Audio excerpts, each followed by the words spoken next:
Alright guys, welcome back to OTL StarCraft. Today I have a ladder match between oTLTada versus NrGdde.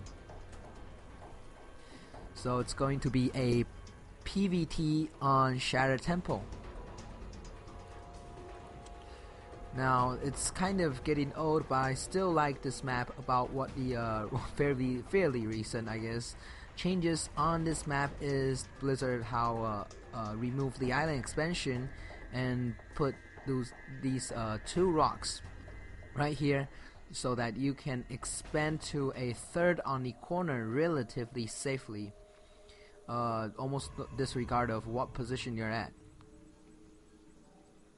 I guess if you spawn on close position, this expansion is more vulnerable, but still fairly safe if you can get your army in position to abuse this chokes. Anyway, that's kind of speaking too far into the game. Let's get back to this game. So PvT, the general trend so far is, I guess, a 1 Rax expand, sometimes even a gasless expand. Seems to be working out fairly decent for most players. And recently Pros has been experimenting around gateway pressure, no matter it's 4 or 3 gate, even 2 gates. Try to depends on what kind of map and position you spawn. We can even see sometimes 2 gate pressure, like a 2 gate with gas pressure can work out fairly well, which was popularized by Obs, a awesome Pros player.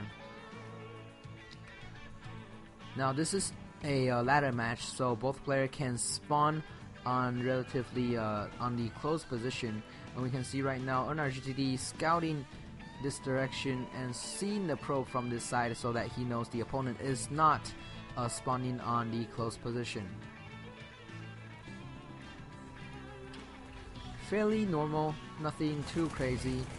A marine chasing this probe, making sure that he does not really see what is. Oh, I guess he is aware of that there is a tech lab on the way. But if you don't click it in time, sometimes you can't really tell if it's a tech lab or a reactor. Whoa! I accidentally fast forward this game, but the important things that I was going to say about this game is that it's a relatively early second gas by oTLTada. Usually if you do a gas before your first zealot or right after your first zealot, you are aiming for a early robotic facility. Well, it could be a gas heavy build, but that's most likely to be the case as it offers a lot of room and a very good scouting for the Pros player. Putting down a fast robotic facility allow you to get like reliable scouting really fast and see exactly what the Terran is up to. Right now, we have a one Rax expand into most likely a marine tank composition, which is a really solid way to get your expansion up and running. With only even 1 tank can really let you deal with any kind of gateway pressure in the mid and early stage of the game.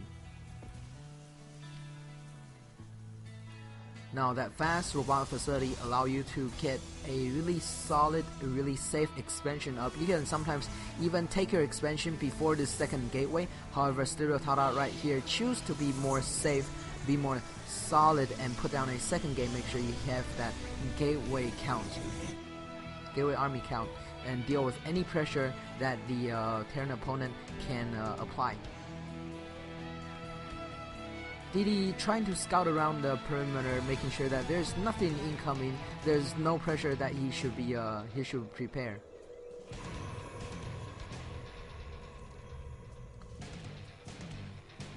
Transition into getting a starport. I'm not exactly sure what he is hoping to accomplish with this starport. Usually you want that marine tank to be you want a really solid number of factory and barrack unit to maybe put on a little pressure if that is the choice. See a starport moving down to get the attached to the tech lab add-on. most likely he's going for a Banshee and possibly a Raven later on, as those Raven are just so good dealing with mass majority of the Protoss unit. Well, only Stalkers and stuff, but yeah. Anyway, oTLTada taking down an expansion, completely aware of the fact that there are several tanks on the high ground. Anytime you see tanks on the high ground, you can never be too aggressive, simply because sometimes they might have that siege tank up and you are just going to lose a lot of unit if you continue to try to be aggressive. However, he does have that observer on the high ground, and using this range and making sure that the SCV cannot repair as well with the fourth steel. This is such a cool play, trapping all those SCV in, making them cannot escape, and also prevent them from repairing, and just get a few upgrade, get a few damage on those SCV. Even though if he does not, if he like didn't kill any of the SCV, Terran still suffer from the lack of mining time for those SCV, so it's still a fair bit of damage that oTLTada is doing right here. Also, he's using that time, using that map control to get his expansion safe and running, which is a really smart thing to do right after when you have any kind of unit. I think if I remember correctly, he also start the Immortal before the observer, so he can apply this kind of pressure. Usually you don't have that Immortal this fast, but however, if you choose to chrono boost out Immortal before you have the observer, you can apply this kind of pressure. If the Terran player is not clean enough on his build, is not building enough defense, he might suffer from more economy damage than necessary. Several tanks on the low ground. This is a really safe setup for a Terran player right now. There is nothing that the Protoss can do at this stage of the game to really do anything to it. Phoenix in the production queue. Anytime you are facing Banshee, if you get like even one Phoenix, completely stops shut down all of the Banshee harass, simply because if they want to engage, if they want to be aggressive with the slower unit, which in this case is the Banshee, they have to be very careful, and frankly it's a really risky act if you are trying to be aggressive with your slow unit. That means you cannot retreat, and every time you cannot retreat, it's a unit loss that's not that you're not going to get back.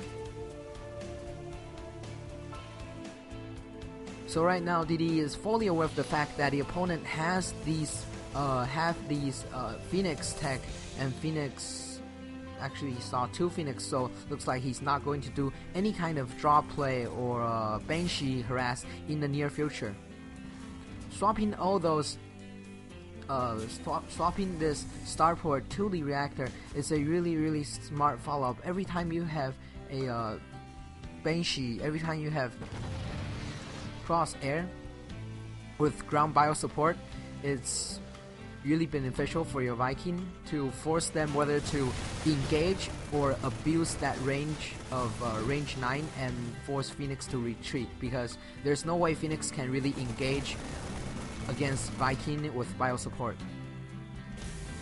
And also he definitely needs that Viking number in order to deal with the inevitable Colossus transition by the Protoss player.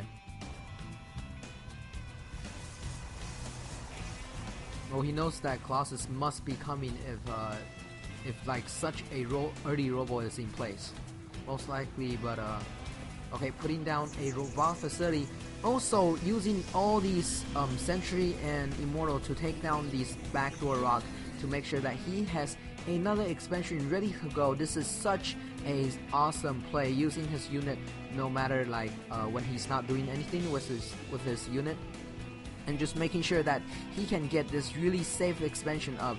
Using this small choke, there's really no room for Protoss to attack, because all these Phoenix are being so active, while NrGdde trying to move in. Every time you move in with this kind of, I think this is like a premature attack a little bit. It's not really safe, and if you don't have a good support with your, I just don't think this is a good number right now. And you cannot retreat if you are the slower army. Wow, all these Phoenix lifting all the tanks. wow, totally stopped all the tank DPS and just decimated the Terran army. This is looking so bad for DD right now. All those immortal number killing the siege tank so fast, and there's no way that you can retreat. Whoa, even using the force field, that's a really cute force field. But every time you have the smaller army, actually the slower army, you have to be really wary if you are doing any kind of aggressive move. That means you cannot retreat. Like, if there are still tanks left from that battle, it will be all cleaned out for nothing. Even landing all the Vikings and pulling out all the SCV, DD is really struggling to deal with this kind of immortal and stalker composition. However, like being the slower unit, that means you kind of lose all your shit. Like right now the opponent has stim and there's no way for you to run away, so you kind of have to sack your army, deal as much damage as you can possibly do. Seems like a little bit over aggressive, over commitment to this push. However,